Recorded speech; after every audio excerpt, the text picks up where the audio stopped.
Tonton video ini sampai selesai agar Anda tidak gagal paham.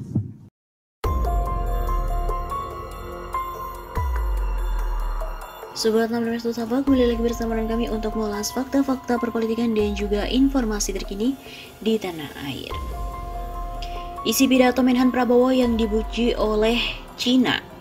Menteri Pertahanan RI Prabowo Subianto mendorong terciptanya perdamaian di kawasan Asia di tengah klaim teritorial yang bersaing antar negara. Prabowo menekankan sekalipun RI memiliki perbedaan batas teritorial dengan negara-negara lain, tetapi kuncinya adalah komunikasi dan juga saling pengertian untuk menyelesaikannya. Hal tersebut disampaikan oleh Prabowo Subianto dalam sebuah forum internasional Institut Internasional untuk Studi Strategis Dialog Shangri-La pada ke-19 yang dihadiri oleh pemimpin negara sahabat di Singapura akhir pekan yang lalu. Kami memiliki perbedaan wilayah dengan saudara-saudara kami dari Malaysia. Kami memiliki klaim dengan Vietnam. Kami memiliki perbedaan dengan negara lain dengan Cina. Tapi pandangan kami adalah bahwa kami harus berjuang untuk pengertian, untuk komunikasi, dan kami bangga bahwa kami telah membuktikan pada dunia, kepada mantan saingan, mantan musuh kami, dengan pengalaman buruk, konfrontasi, dan lain-lain, tapi kami telah menyelesaikannya, kata Prabowo. Prabowo menyampaikan masa-masa dalam konfrontasi telah berlalu. Negara-negara di Asia kini telah berdamai dan bersahabat, lebih dari 50 tahun lamanya, dan telah berhasil mencapai kemakmuran. Situasi sebaliknya tengah terjadi di belahan dunia lain, yakni di Ukraina. Kami sangat prihatin, kami sangat sedih pada apa yang terjadi di Eropa di Ukraina. Tampaknya jauh dari kita, tetapi itu mempengaruhi kita secara langsung. Masalah makanan, masalah energi. Kami mengerti itu. Kami memahami persaingan antara kekuatan dunia yang mapan dan kekuatan dunia yang sedang bangkit. Menurut Prabowo, kekuatan besar Asia setelah lama ribuan tahun adalah Cina. Masyarakat dan juga kebudayaan Asia sangat dipengaruhi oleh Cina. Agama-agama besar di Republik Indonesia juga berasal dari India dan Cina. RI, lanjut Prabowo, akan selalu berusaha menghormati semua kekuatan besar di kawasan. Kami menghormati semua kekuatan besar dan semua kekuatan yang membutuhkan ruang mereka. Hak-hak mereka dihormati, kami mendukung tatanan internasional berbasis aturan. Pengalaman kita dijajah, pengalaman kita dieksploitasi, selalu ada dalam alam bawah sadar kita. Oleh karena itu Indonesia memilih non-blok. Kami memilih untuk tidak terlibat dalam aliansi militer apapun, begitu ungkapnya. Pun dengan Amerika Serikat, Prabowo juga menegaskan bahwa Indonesia menghormati Amerika Serikat sebagai kekuatan besar dunia.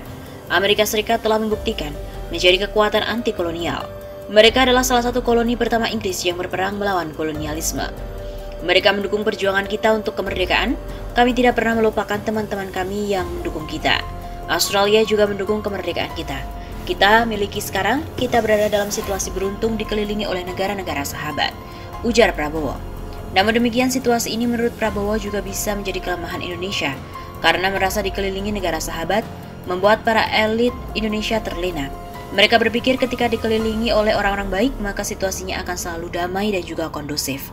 Apa yang diajarkan situasi di Ukraina kepada kita adalah, kita tidak akan pernah bisa mengambil keamanan dan kemerdekaan kita untuk diberikan secara cuma-cuma.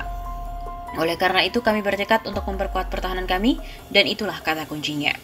Mantan Danjen Kopassus ini kembali menegaskan bahwa Indonesia akan mempertahankan wilayahnya dengan segala cara. Belajar kepahlawanan rakyat Vietnam dalam perjuangan 30 tahun melawan kolonialisme. Begitu pula untuk Cina berperang melawan invasi asing selama bertahun-tahun. Dan kita menghormati semua negara ini, begitu tegasnya. Selain itu juga diberitakan bahwa Menhan Amerika Serikat juga ingin mendengar pidato Prabowo di Singapura. Menteri Pertahanan Prabowo Subianto bercengkrama dengan Menhan Amerika Serikat Lloyd James Austin III di Singapura pada Jumat 10 Juni. Keduanya saling menyapa saat bertemu di Dutch Pavilion Hotel Shangri-La. Perbincangan santai antara kedua menteri ini diawali dengan saling bertegur sapa. Menhan Lloyd sambil bercanda mengatakan dirinya ingin mendengar Prabowo berpidato seperti saat dirinya memberikan opening speech di Forum Institute for Strategic Studies Manama Dialogue 2021 di Bahrain pada November 2021 lalu. Thanks God, alhamdulillah kali ini saya tidak harus pidato, kata Prabowo merespon Lloyd sambil tertawa. Prabowo berada di Singapura dalam rangka berbicara pada panel diskusi dengan tajuk mengelola persaingan geopolitik di kawasan multipolar dalam forum IISS Shangri-La Dialogue 2022. Agenda ini merupakan salah satu forum terpenting bagi pejabat senior dunia untuk berbagi perspektif baru tentang tantangan keamanan yang berkembang di Asia.